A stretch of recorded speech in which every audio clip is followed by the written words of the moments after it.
Gospodin Bunčić se rodio sa rasipom usnice, što je jedna od najčešćih malformacija glave i vrata. Primarna korekcija usnice je napravljena sa 3 mjeseca života. Sada se planira sekundarna korekcija usnice i nosa.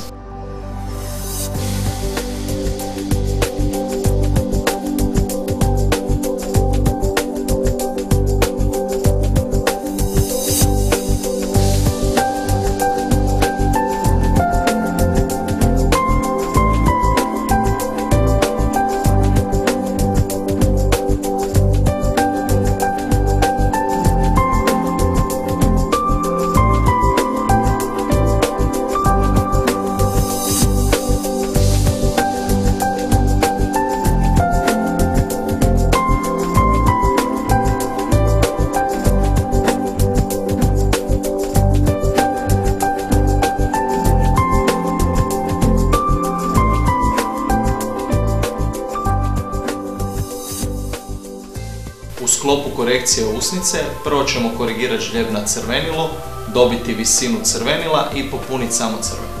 Na koži usnice ćemo korigirati žljeb u projekciji stupa filtroma i suvišak volumena na strani rascijepa. S obzirom na nalaz na usnici potrebno je korigirati žljeb na crvenilu, podići crvenilo i korigirati volumen crvenila na strani rascijepa. U sklopu korekcije nosa ćemo oblikovati nosnicu na strani rascijepa i dobiti visinu i projekciju samog vrška. U sklopu korekcije nosa ćemo prvo napraviti funkcionalnu korekciju septuma nosa. S obzirom da veličina nosa nije u skladu sa ostatkom lica, potrebno je povećati nos, znači da se dobije visina dorzuma i projekcija vrška. U isto vrijeme je potrebno oblikovati nosnicu na strani rascijepa.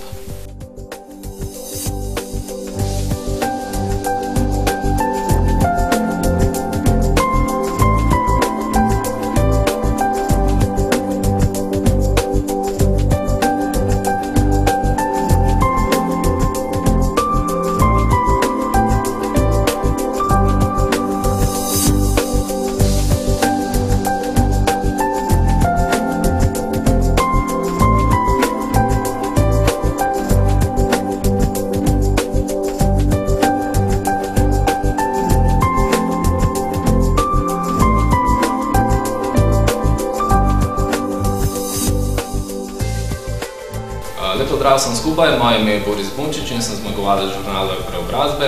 Ob tej priložnosti bi se zahvalil vsem, ki ste glasovali zame. Moja dolgoletna želja je bila korekcija nosa, usnice in brazgotine. Pregled je potekal po vseh mojih pričakovanjih in sem vesel, da sem že na Vectri 3D videl končni rezultat. Komaj čakam operacijo, ob tej priložnosti bi se zahvalil Polikliniki Bagatin in žurnalu 24.